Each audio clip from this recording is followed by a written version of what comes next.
नमस्कार, मी मिनल माळी मडवी. न्यूज मराठी 24/7च्या बातम्या गावाकडच्या मध्ये आपल्या सगळ्यांचं स्वागत. पाहूया गावाकडील काही महत्त्वाच्या बातम्या.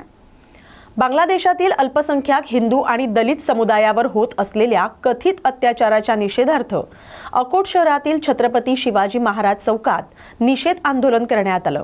यावेळी बांगलादेशातील घटनांचा जाहीर निषेध करत घोषणा देण्यात आल्या. आंदोलनादरम्यान बांगलादेशातील सध्याच्या राजकीय नेतृत्वाविरोधात प्रतिकात्मक स्वरूपात पुतळ्याला जोडे मारो आंदोलन करण्यात आलं. या निषेध आंदोलनात विश्व हिंदू परिषद, बजरंग दल तसंच सकल हिंदू समाजातील पदाधिकारी आणि कार्यकर्ते मोठ्या संख्येने सहभागी झाले होते. शांतमय मार्गाने आपली भूमिका मांडत मानवी हक्कांचं उल्लंघन करणं थांबवावं आणि अल्पसंख्याकांचं संरक्षण सुनिश्चित करावं अशी मागणी आंदोलनकर्त्यांनी केली आहे. यावेळी कोणताही अनुचित प्रकार घडू नये यासाठी खबरदारी घेण्यात आली होती.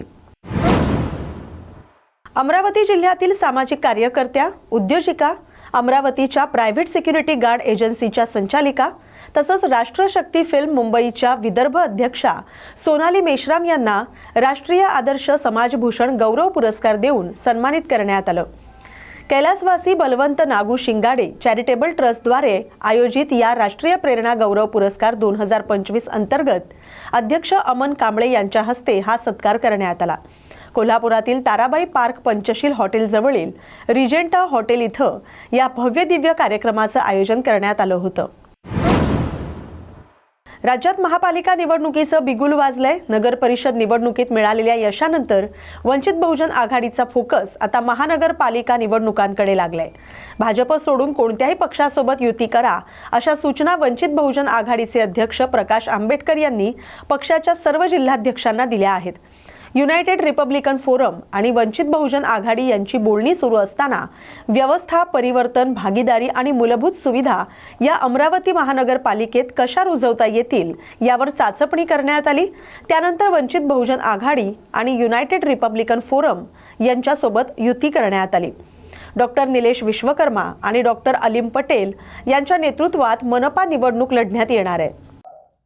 एडवांटेज हम दे देंगे, हम सब मिलके भी बड़ी ताकत जमा कर सकते हैं और पैनल बना के और यूटी बना के जो प्रस्तावित पक्ष है, जो पैसे से, दम से, बल से महानगर पालिका इलेक्शंस लड़ रहे हैं.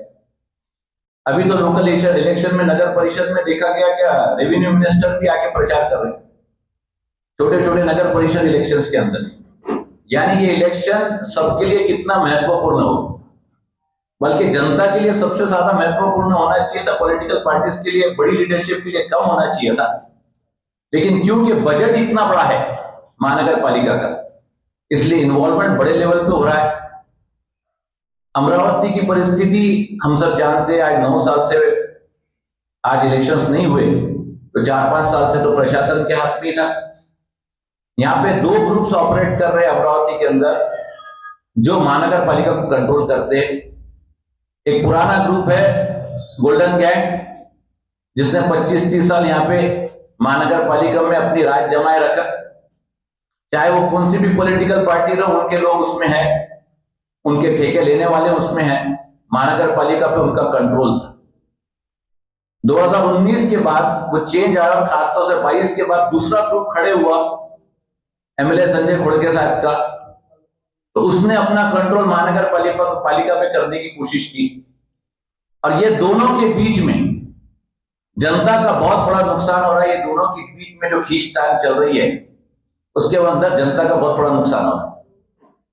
हम सामान्य लोग हैं, महानगर पालिका हमारी फैसिलिटीज के लिए है. अगर हम टैक्स पे कर रहे हैं और महानगर पालिका हमको वो सुविधा नहीं दे रही, तो कहीं ना कहीं जनता के साथ ये धोखा है. इसलिए प्रतिनिधि वो होने चाहिए जो जनता की बात करे. अभी जब भी हाउसेस में बात होती है, किसी की भी बात होती है, तो ठेकेदारों की ज्यादा बात होती है, कॉन्ट्रैक्टर्स की बात होती है, इनसे जो जुड़े हुए लोग हैं उनके फायदे की बात होती है, जनता की बात नहीं होती. इसलिए प्रस्तावित पक्ष को, इन सबको एक बड़ा अल्टरनेटिव उनको चैलेंज देने के लिए और जनता के सामने एक विकल्प सामने रखने के लिए वंचित बहुजन आघाड़ी और यूनाइटेड रिपब्लिकन फोरम ने संकल्प किया है कि ये महानगर पालिका इलेक्शन हम एक साथ लड़ेंगे, पूरी ताकत से लड़ेंगे और अपने जनप्रतिनिधि वहां पे महानगर पालिका में भेजेंगे और जनता की आवाज उठाएंगे। इसी के लिए आज की ये प्रेस कॉन्फ्रेंस ली गई। नांदेड शहराच्या राजकारणात सध्या मोठी उलथापालथ सुरू आहे। एमआयएम पक्षात जोरदार इन्कमिंग होते। प्रभाग क्रमांक 5 मधून इम्रान बशर यांनी शेकडो समर्थकांसह थेट एमआयएम कार्यालय गाठत उमेदवारी अर्ज दाखल केल्यानं राजकीय वर्तुळात खळबळ उडाली।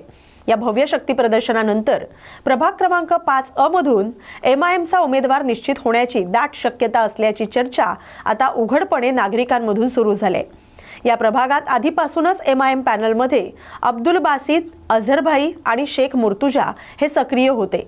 त्यातच इम्रान बशर यांच्या प्रवेशानंतर या प्रभागात एमआयएमला मिळणारं पाठबळ अधिकच बळकट झालंय। संपूर्ण प्रभाग एमआयएमच्या पाठीशी उभा आहे असं चित्र दिसत असल्याचं बोललं जातंय।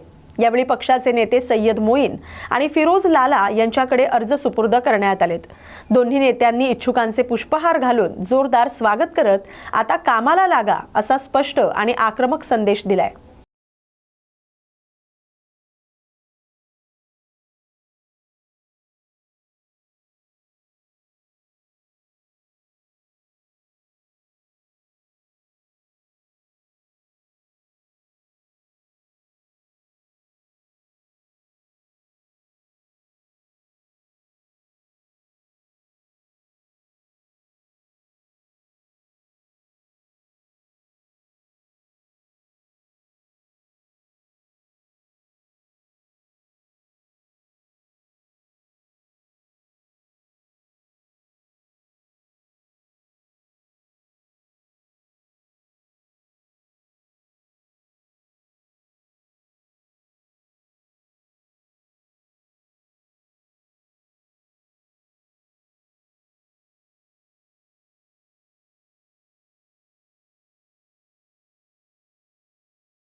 अमरावतीमध्ये मेहर प्रेम लीग बॉक्स क्रिकेट स्पर्धेचं आयोजन करण्यात आले। ही स्पर्धा लॉन्स बॉस मल्टीस्पेअर टेरा इथं शनिवार दिनांक 27 आणि रविवार दिनांक 28 डिसेंबर 2025 रोजी भव्य दिव्य पद्धतीनं पार पडणार आहे। या स्पर्धेतील भारतातील विविध राज्यातून अवतार मेहर बाबा यांचे सुमारे 120 स्वयंसेवक खेळाडू म्हणून सहभागी होत आहेत। स्पर्धेदरम्यान अंदाजे 350 ते 400 मेहरप्रेमी उपस्थित राहून खेळाडूंचं उत्साहवर्धन करतील। अमरावती आणि परिसरातील ईश्वरप्रेमी, मेहरप्रेमी, क्रीडाप्रेमी, नागरिक आणि युवक युवतींनी या 2 दिवसीय कार्यक्रमाला मोठ्या संख्येने उपस्थित राहून खेळाडूंचा उत्साह वाढवावा असं आवाहन आयोजकांनी केलंय। कार्यक्रम स्थळी प्रवेश विनामूल्य असणार आहे। विश्वजित पारोदे, स्वादिन धुळे, अमीन सिंग यांनी पत्रकार परिषदेत ही माहिती दिली आहे। आणि बाबांच्या एका म्हणजे बाबांनी जे आम्हाला सांगितलं त्याच्याप्रमाणे एक जुळून एक स्पर्धा, प्रेमाची एक स्पर्धा आहे। जशी रेग्युलर स्पर्धा नाही आहे, एक प्रेमाची स्पर्धा ठेवण्यात येणार आहे। यामध्ये सर्व भारतभरातील मेहर बाबांचे स्वयंसेवक येत आहेत। तरी आमच्या अमरावती शहरवासियांना विनंती आहे, जेवढे कोणी युवक आहेत, मेहरप्रेमी आहेत, यांनी या खेळाडूंना प्रोत्साहन देण्याकरता लॉर्ड बॉक्स इथे 27 व 28 तारखेला जरूर हजर राहावे। प्राइजेस आहे म्हणजे प्रतिकात्मक प्राइजेस, प्रतिकात्मक प्राइज म्हणजे खुला वयोगट आहे। मेहर बाबांचे स्वयंसेवक आहे, 12 टीम्स आहेत, 12 टीम्स आहेत त्यामध्ये। मूर्तिजापूर शहरातील नामांकित शाळांसमोर विद्यार्थ्यांची ने-आण करणाऱ्या खासगी वाहनांच्या बेशिस्त पार्किंगमुळे वाहतुकीचा बोजबारा उडालाय। अनेक शाळांकडे पार्किंगची व्यवस्था नसल्यानं पालकांची आणि खासगी वाहतूकदारांची वाहनं थेट मुख्य रस्त्यावर उभी केली जात आहेत। वाहतूक पोलिसांच्या या गंभीर प्रकाराकडे होत असलेल्या दुर्लक्षामुळे एखाद्या मोठ्या अपघाताची शक्यता नागरिक व्यक्त करतायत। मूर्तिजापूर शहरात अशा अनेक शाळा आहेत ज्यांच्याकडे स्वतःचं पार्किंग मैदान नाही। परिणामी शाळा भरताना, सकाळी आणि दुपारी शाळा सुटताना रिक्षा, व्हॅन आणि दुचाकी यांसारख्या शेकडो खासगी गाड्या रस्त्याच्या दोन्ही बाजूला अस्ताव्यस्त उभ्या केल्या जातात। यामुळे मुख्य रस्ते अरुंद झाले असून नो पार्किंग क्षेत्रातही गाड्यांची गर्दी पाहायला मिळते. रस्त्यावर लागलेल्या या गाड्यांच्या गर्दीतूनच लहान मुलांना रस्ता ओलांडावा लागतो. भरधाव येणाऱ्या इतर वाहनांना रस्त्यावरील या पार्किंगमुळे लहान मुलं पटकन दिसून येत नाहीत. त्यामुळे अपघाताचा मोठा धोका निर्माण झालाय. महानगरपालिका निवडणुकीच्या पार्श्वभूमीवर प्रभाग क्रमांक 22 मधून भाजपकडून ओबीसी उमेदवार म्हणून चर्चेत असलेले संजय गाडेकर यांनी निवडणूक लढवण्याबाबत आपली भूमिका स्पष्ट केली आहे. प्रभागातील नागरिक, कार्यकर्ते आणि ओबीसी समाजाकडून मोठ्या प्रमाणात पाठिंबा आणि आग्रह आहे. पक्षश्रेष्ठी जो निर्णय देतील तो मला मान्य असेल. भाजपने संधी दिल्यास प्रभाग क्रमांक 22 मधून निवडणूक लढवण्यास मी पूर्णपणे तयार आहे, असं संजय गाडेकर यांनी सांगितलंय. प्रभागातील मूलभूत समस्या, विकास कामं, पाणी पुरवठा, रस्ते, आरोग्य आणि स्वच्छता यावर भर देण्याचा माझा प्रयत्न राहील. भाजपची विकासाची भूमिका आणि पंतप्रधान नरेंद्र मोदी तसंच राज्य नेतृत्वाच्या मार्गदर्शनाखाली काम करण्याची इच्छा आहे, असंही ते म्हणाले. मी संजय रामराव गाडेकर उर्फ बिट्टू भाऊ, प्रभाग क्रमांक 22 ह्या प्रभागामधून मी भारतीय जनता पार्टीचा इच्छुक उमेदवार आहे. मी ह्या गारखेडा परिसरामध्ये व वार्डामध्ये 30 वर्षापासून समाजकार्य करत आहे. खूप मोठे सर्व जनतेने बघितलेले. मी 15 वर्ष यापूर्वी शिवसेनेमध्ये काम केलेले. 2014 पासून मी नामदार आपले कॅबिनेट मंत्री अतुलजी सावे साहेब यांच्या नेतृत्वात मी या ठिकाणी काम केलेलं आहे. ह्यावेळेस ओबीसी प्रवर्गातून मी इच्छुक आहे आणि जनतेची मागणी ओबीसीतून मला आहे. मला नक्कीच यावेळेस खात्री आहे की मला मागच्या 15 वर्षापूर्वी मी शिवसेनेमध्ये असताना मला शिवसेनेने डावललेलं आहे. मी अपक्ष या ठिकाणी एकदा पुंडलिकनगर ह्या वार्डातून मी लढलेलो आहे. त्यावेळेस मला लोकांनी चांगलं मतदान मला त्यावेळेस केलं होतं. ती 2010ची गोष्ट आहे. मी माझ्या वार्डातून दुसऱ्या वार्डात उभा होतो. मी तरी 3 नंबरला त्या ठिकाणी होतो आणि तेव्हापासून माझं काम सतत मी जास्त कामाला ह्या ठिकाणी लागलेलो आहे. की माझी एक इच्छा आहे की मला आपल्या वार्डातील सर्व जनतेचं, गोरगरिबांचं, सर्व समाजांचं मला काम अतिशय प्रामाणिकपणे करायचं आहे आणि मी हे कामं प्रामाणिकपणे आतापर्यंत करत आलेलो आहे. कशाचाही स्वार्थ नसताना, कोणाचाही 1 रुपया न घेता, न माझ्या नावाला व पक्षाला कुठेही डाग गालबोट आतापर्यंत लागलेलं नाही. एक साफ चेहरा म्हणून आज लोकांची माझ्याकडे बघण्याचा दृष्टिकोन चांगला आहे. लोकांचा कोल माझ्या पाठीमाग आहे. फक्त मी या ठिकाणी पक्षाला विनंती करेन, सर्व नेत्यांना मी विनंती करेन की ह्यावेळेस सर्वांनी मला माझ्यावर जे झालेला अन्याय आहे शिवसेनेमध्ये, मला नक्कीच खात्री आहे की साहेब ह्यावेळेस मला न्याय मिळवून देतील. व साहेबांनी मला जर उमेदवारी दिली तर मी पक्षासाठी अहोरात्र काम करत राहील व कधी पक्षाचं नाव कुठं खराब होणार नाही, जनतेला कुठं माझा त्रास होणार नाही, जनता खुश राहणार. मी जनता कशी खुश राहील यावर मी सगळ्यांसाठी मी काम करणार आहे. मी सर्व प्रभाग क्रमांक 22 मधले सर्व नागरिकांना विनंती करतो की आपण सर्वांनी मला ओबीसीतून, प्रवर्गातून ह्यावेळेस मला सर्वांनी निवडून द्यावं आणि तुमची सेवा करण्याची संधी मला या ठिकाणी द्यावी. तुमच्या वार्डातले सगळ्यात गंभीर प्रश्न कोणते कोणते? गंभीर प्रश्न जर बघायला गेलं तर 2014च्या आधी खूप होते. याचं कारण सांगतो तुम्हाला. याच्या पहिलेचं जे राजकारण होतं, ज्या महानगरपालिका होत्या, हे सर्व यांच्या ताब्यात होत्या, शिवसेनेच्या उभाटाचे. यांनी काय फक्त भाषणं केली आणि जे नगरसेवकांनी तिकीटं दिले, सच्चा कार्यकर्ता तर हा बाजूलाच राहिला, यांनी दुसऱ्याच लोकांना तिकीटं दिल्यानंतर यांनी समाजाचा विकास सोडा, यांनी फक्त यांच्या स्वतःचा विकास केलेला आहे, जनतेचा विकास नाही केला. आता यावेळेस ते उभं राहणार आहे माझ्यासोबत. त्यांना आता कळलं, जनता त्यांनी काम जर केलं असेल तर जनता त्यांना निवडून देईल. छत्रपती संभाजीनगर येथील शबाना नर्सिंग होमच्या संचालिका MBBS डॉक्टर शबाना खान यांनी त्यांच्या रुग्णालयाविषयी पसरवण्यात येणाऱ्या अफवांना स्पष्ट उत्तर दिले. गेल्या 25 वर्षांपासून वैद्यकीय सेवा देत असलेल्या डॉक्टर खान यांनी सांगितले की दिनांक 8 ऑक्टोबर 2025 रोजी सपना अभिजित शरणागत यांना बाळंतपणासाठी रुग्णालयात दाखल करण्यात आलं होतं. उपचारादरम्यान डॉक्टर वैशाली धूत यांनी रुग्णाची सीझर डिलिव्हरी केली, तर भूलतज्ञ म्हणून डॉक्टर मुराद कुडचीवाला उपस्थित होते. प्रकृती खालावल्यानं रुग्णाला ॲपल हॉस्पिटल इथं पाठवण्यात आलं, मात्र उपचारादरम्यान तिचा मृत्यू झाला. डॉक्टर शबाना खान यांनी स्पष्ट केलंय की डॉक्टर म्हणून त्यांनी आपलं कर्तव्य प्रामाणिकपणे बजावलंय आणि उपचारात कोणतीही कसूर ठेवलेली नाही. तरीही काही लोकांकडून रुग्णालयाची बदनामी केली जात असल्याचं त्यांनी नमूद केलंय. नमस्कार, मी माधव किल्लारे, न्यूज मराठी 24/7. इथे आपण आलो आहोत डॉक्टर शबाना खान, ज्या शबाना हॉस्पिटल अँड नर्सिंग होमच्या संचालिका आहेत. त्यांच्याकडे दिनांक 8/10/2025 रोजी जी घटना घडलेली, एक त्यांची पेशंट होती जिचा डिलिव्हरी इथे झाली आणि त्याच्यानंतर काय किस्सा घडला आपण त्यांच्या तोंडून जाणूया. मॅडम सांगा काय झालं होतं 8/10/2025 रोजी सपना अभिजीत शरणागत. 12:30 को एडमिट हुई विथ लेबर पेंस. उसको डिलीवरी के दर्द आ रहे थे तो एडमिट हुई.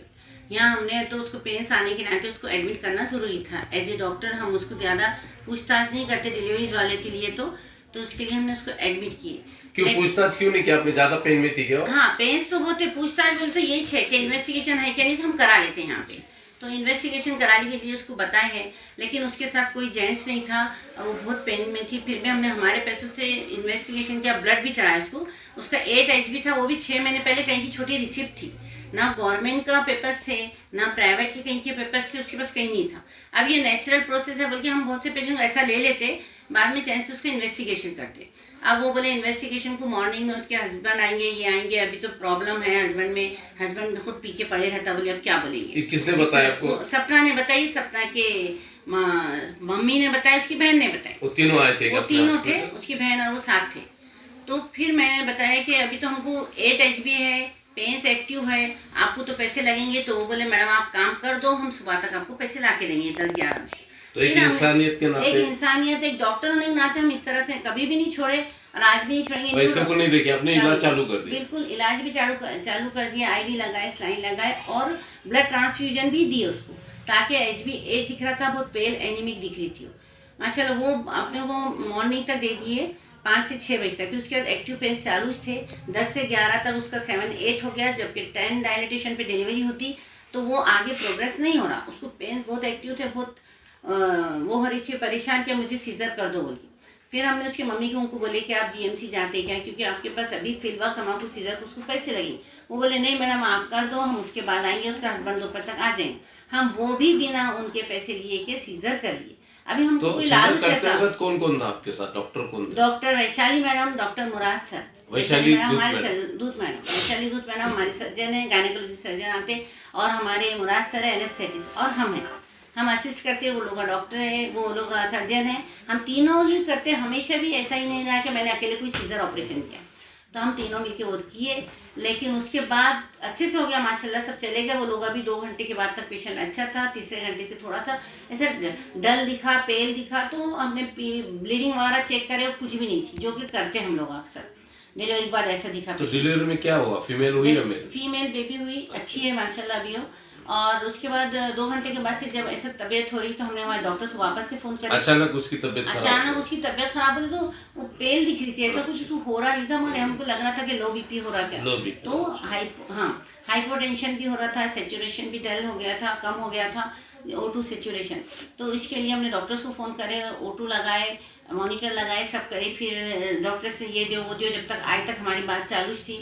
IVs वगैरह लगाए, ये करे, सब करे अल्हम्दुलिल्लाह. वो लोगों ने भी आके बहुत से इंजेक्शन वगैरह दिए, मतलब जो देना चाहिए वो इंजेक्शन वगैरह दिए, लेकिन वो थोड़ी सी और डल दिखी, लो BP होते जा रहा था, जिसकी वजह से हमको डिसीजन लेना पड़ा कि हम उसको शिफ्ट कर देंगे ICU हॉस्पिटल में. तो MD शिफ्ट मेडिसिन करने के का पास. जो निर्णय होता तुमचा तिघांनी मिळून घेतला ना? डॉक्टर वैशाली? हाँ, बिल्कुल, हम सबने मिलके हम गए भी, एम्बुलेंस में हम साथ गए. हमने O2 लगा के एम्बुलेंस बुला के हम तीनों साथ गए. वहाँ जाके हमने एडमिट करे एप्पल में. माशाल्लाह वहाँ आए तो वेंटिलेटर वगैरह लग गया. सर ने बोले कभी कभी ये होता वो होता, फिर भी ब्लड फटाफट भेजे इन्वेस्टिगेशन को क्या है बोल के. उसमें पता चला कि उसको हेपेटाइटिस था, एक लीवर डिजीज रहती जो बहुत क्रॉनिक रहती, पुरानी, जिसकी वजह से पेशेंट को प्रॉब्लम आ सकता है. तो उन्होंने एप्पल हॉस्पिटल में ये रेफर करे अपने? रेफर करे. 5 घंटे वहाँ थे हम. वहाँ आए तो डॉक्टर रिजवान ने उन्होंने उनका ट्रीटमेंट करे और वेंटिलेटर पे रखे, सब किए. और वो डिटोरिएट होती गई और बाद में एक्सपायर हो गई। राज आणि उद्धव ठाकरे यांच्या एकत्रीकरणानंतर भाजपचे मंत्री आशिष शेलार राज ठाकरे यांच्या या निर्णयावर टीका करताना जुने संदर्भ देत विठ्ठल आणि बडव्यांचा आधार घेऊन काही कवितेच्या ओळी समाज माध्यमात लिहिल्या आहेत. मात्र पंढरपुरातील बडवे समाजातील तरुणानं या ओळींवर आक्षेप घेत आशिष शेलार यांना फोन करून अशा पद्धतीनं न बोलण्याचं सुचवलंय. पंढरपूरच्या बडवे समाजातील तरुणानं बडवे शब्दाचा राजकारणात वापर करायला विरोध केलाय. भाजपचे मंत्री आशिष शेलार यांना फोन करून असे उल्लेख न करण्याचं सांगितल्यानंतर आशिष शेलार यांनी यावर स्पष्टीकरण देखील दिले.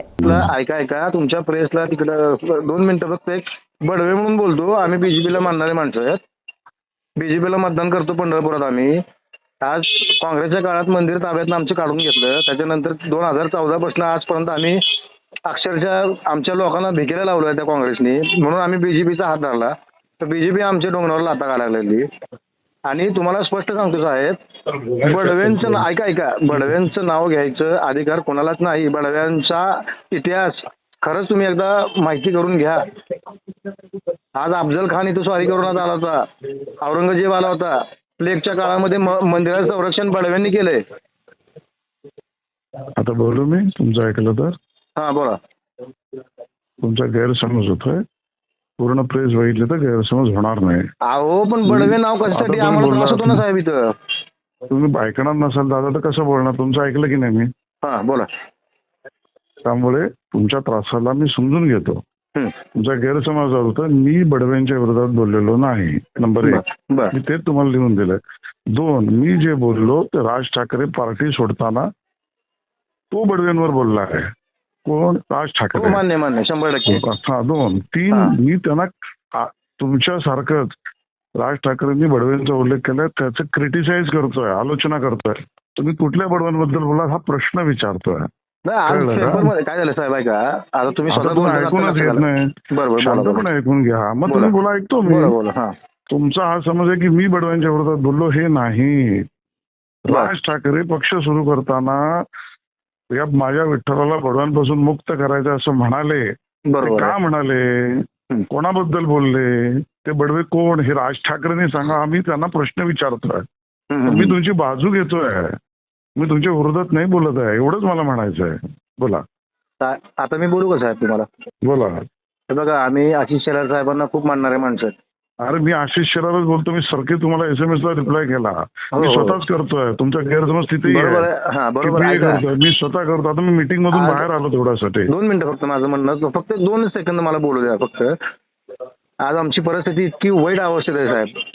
10 ते 15 हजार लोकांचा समाज अक्षरशः रस्त्यावर या काँग्रेसच्या काळात काढलेला आहे सगळा. आज इतक्या वाईट अवस्थेत आमचा समाज असताना हे नाव येतं त्याबद्दल आम्हाला वाईट वाटतं साहेब. माझे वडील अक्षरशः तडफडून मेले मंदिर ताब्यातनं गेल्यानंतर. हॅलो मी ऐकतोय. परत बोललो तर तुम्ही म्हणाल ऐकत नाही. बोला. हा माझे वडील तडफडून मेले 15 दिवसात. आज मंदिराचं संरक्षण हजारो वर्षापासून बडव्यांनी केलं. कट्टर हिंदुत्ववादी बडवे समाज आहे लक्षात ठेवा. आणि तो समाज कायम आजपर्यंत तुमच्याबरोबर आहे. ह्याच्या पुढेही तुमच्याबरोबर राहील. फक्त आमची एक तुम्हाला रिक्वेस्ट आहे की तुम्ही आमच्या बाजूने उभा राहा. तुम्ही आता मला बोलतो. हा तुम्ही बोललात ते मान्य आहे मला की तुम्ही बडव्यांची बाजू घेऊन बोललात. आता मी बोलू साहेब? हा बोला. तुमचं म्हणणं मला पूर्ण मान्य आहे. तुम्ही आमच्यावर आहात त्याबद्दल धन्यवाद आणि कृतज्ञ पण आहोत. आम्ही तुमच्या विरोधात जाणार बीजेपी कधीच नाही. आजपर्यंत गेली नाही, यापुढे जाणार नाही. तुमची झालेली अडचण तुम्ही मला सांगितली, हा वेगळा विषय. त्याच्यासाठी आपण नक्की भेटू, नक्की बोलू, मार्ग काढू, मुख्यमंत्र्यांकडे जाऊ. काही अडचण नाही. आता गैरसमजापुरतं मी तुम्हाला क्लॅरिफाय करतो की हा विषय तो नव्हता आणि मी असं बोललेलं नाही. बीजेपी असं बोलणार नाही. एवढंच क्लॅरिफाय केलं. तुम्ही क्लॅरिफाय करून घ्या. एवढंच माझी विनंती. आणि आम्ही तुमच्यावर आहोत. सातारा जिल्ह्यातील पाटण तालुक्यात आज सकाळी एक थरारक आणि तितकाच उत्सुकता वाढवणारा प्रकार घडलाय. ताडोबातून सह्याद्री व्याघ्र प्रकल्पात आणलेल्या तारा वाघिणीचा मुक्त संचार आज सकाळी मंगडेवाडी परिसरात दिसून आलाय. मंगडेवाडी ते जिंती दरम्यान सकाळी सुमारे 7 वाजण्याच्या सुमारास ही घटना घडली. मुक्कामी बस निघाली असताना बस चालक संदीप जाधव यांना रस्त्यालगत वाघ दिसून आला. त्यांनी तात्काळ प्रवाशांना सतर्क केलं. प्रवाशांनी बस थांबवून या वाघिणीचा व्हिडिओ आपल्या मोबाईलमध्ये कैद केला. या वाघिणीच्या गळ्यात कॉलर आयडी स्पष्टपणे दिसत असल्यानं ही वाघीण म्हणजेच तारा असल्याचं जवळपास निश्चित होत आहे. दरम्यान नागरिकांनी अफवांवर विश्वास न ठेवता सतर्क राहावं आणि वाघीण दिसल्यास तात्काळ वन विभागाला माहिती द्यावी असं आवाहनही करण्यात आलंय. या बातमीसोबतच बातम्या गावाकडच्या मध्ये वेळ झाली आता इथेच थांबण्याची. अशाच महत्त्वाच्या बातम्यांसाठी पाहत राहा न्यूज मराठी 24/7. नवा भारत नवा विचार.